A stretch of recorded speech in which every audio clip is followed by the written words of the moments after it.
Hello, this is the second video on Push Down Wide. Hopefully going to cover some basics for you.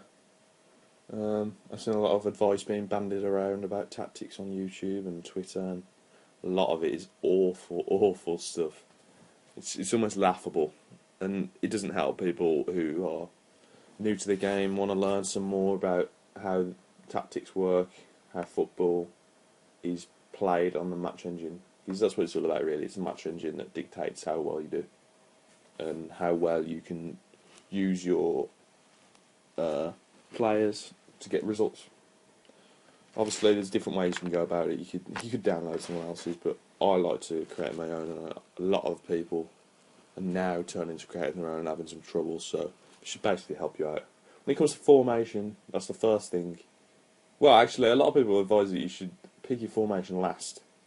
But I like to have a formation that gets the best out of my best players, so I'm Tottenham here. I'm using a 4-2-3-1 sort of at the moment, but I'll just use this for point's sake. I'll probably use a left attacking winger, because we've got Bale. I'd use two attacking midfielders, and then two or one. I'm actually using two in the tactic I'm using at the moment. So this is what, actually I'll just use the one that I've come up with in my game. So here you've got two centre midfielders. Any formation without two centre midfielders in some form, whether defensive midfielders or centre midfielders, you'll probably come across. I've seen a lot of formations with four defenders, one centre midfielder, and then four attacking midfielders. It's madness. I suppose it can work. Obviously, I've just said any formation can work, but it's got to have some sort of balance to it. Here the balance comes in the roles, but I'll talk about that later. Playing style is what used to be called philosophy. It dictates the players' positionings within their position as such, and basically this just allows them to get involved more or less in phases of play that don't apply to them. So with very fluid, everybody has the same mentality. Defenders have the exact same mentality as attackers. That's the perfect one for say total football. Because the defenders eventually can become attackers. That's how fluid that was. It's pretty simple, but I'll leave a link in the description for this. It's quite hard to get your head around at first, but it is very simple. Playing style. These are all basically just the ins and outs of your tactics. It's the meat, I would say. But a lot of people try and do too much with these. I often just leave them all on default. If I'm happy to use my shouts. Shouts are so important in this game. You will not win many matches if you go into every game with the same tactics and change nothing. We're getting more towards a football manager game now, where reacting to your opponents is more important than having a good team. That's how you overachieve in this game. So yeah, you could just leave them default like I often do. But if you've got a special football philosophy in your head that you want to adhere to, maybe a Barcelona, then you can change it. Marking is probably the one I would say to change if you're absolutely sure. A lot of people are against zonal, especially in Britain. Zonal is seen as some sort of shocking marking system. Thanks for that, Jamie Redknapp. You can use zonal, you can use man. Both work if you have the right players. Zonal is more for a intelligent team that is less physically strong and quick. Man is when you know you're faster than them, you're stronger than them, or you're just better at marking than they are off the ball movement. So I'll go through them all one by one. Shorter passing is passing that when players don't look to try and get forward too quickly, they look for the 5-yard, 10-yard pass. But whether they look for a longer pass comes down to what their creative freedom is, what their preferred moves are. You can see them on the player's profile, by the way, if you didn't know that. So yeah, direct isn't always a horrible thing to do. I've done an article about this before that I'll leave in the description as well. It doesn't always have to be that bad. Like Swansea this season, they started last season with Rodgers, and he was playing short. They had a lot of possession, but chances probably less than they've had under Laudrup, and they seem to get the ball forward a lot more than previous. So that would probably be a default now. But that doesn't mean they're playing uglier football. Some would argue that Swansea this season have played some of the best football in the Premier League. I know I prefer to watch them than Rodgers at Liverpool. That might just be my club allegiances. Creative freedom. How much... I don't know how to explain it without using freedom in the word. How much... basically, what they're allowed to do. More discipline means stick to your instructions. Don't get above your station. Just do what I say. Don't try anything fancy. More expressive basically allows him to be outside of the system. Like Nani. He doesn't get given it, but he's a good example. He doesn't defend like you would expect Valencia to. He doesn't defend as part of the system. And when going forward, he doesn't always do what he's supposed to do. But when you've got good players, it's good to give them expressive, because then they can do what they want, play with a lot of freedom, and you can do real damage with a good team on expressive. But that's not to say disciplined is a bad idea all the time. Closing down, basically what part of the pitch will they start closing players down? On the latest hot fix to the patch, closing down's been a bit weird. I know people have noticed that.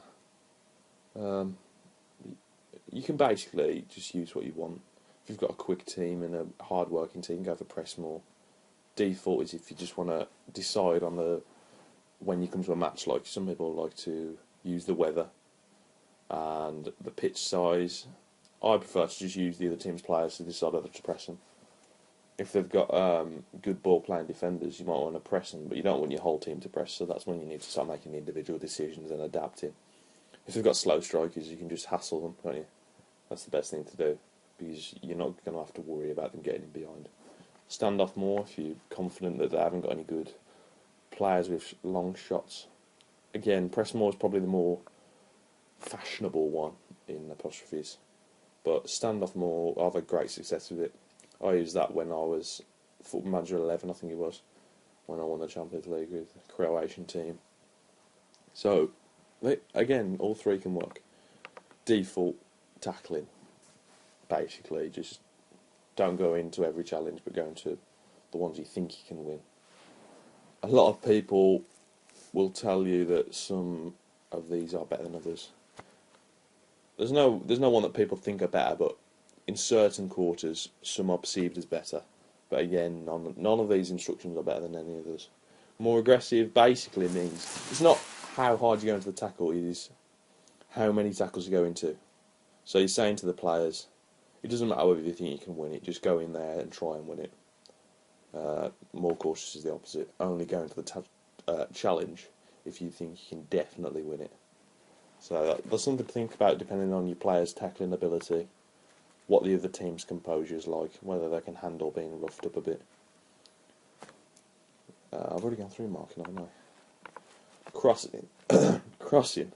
Float crosses isn't quite deceiving. It just means it changes where your wingers aim their crosses at. Float means back post. Drill means front post, so for like poachers and stuff like that. It doesn't mean the actual height of it as far as I know. But it kind of does, because the nature of the cross is that you're not going to drill it to the back post unless you're counter-attacking. So it kind of means that, but don't get too carried away with it. Now, roaming, a lot of people go for more roaming because they think, what could possibly go wrong? A lot could go wrong with more roaming. If you give more roaming, it means most of your midfield and attack will be allowed to roam, which means your defensive shape is effectively destroyed. So use that sparingly. I wouldn't go more roaming unless you're confident in your team's ability to get back into shape. Stick to positions usually used for defensive sides, but you could easily use it for a top side as well. Player roles. I would say, unless you're absolutely sure how it will affect the player and the team, leave them auto-assigned. In my Schalke game, I've got the career on supportsinteractive.com, really good forum if you haven't been on that, it's quality. You can read my career there as well. I forgot what I was going to say. I auto-assigned my roles on there because I was having a bit of a bad season. and it just gave me like wide midfielder, central midfield, like you can see here.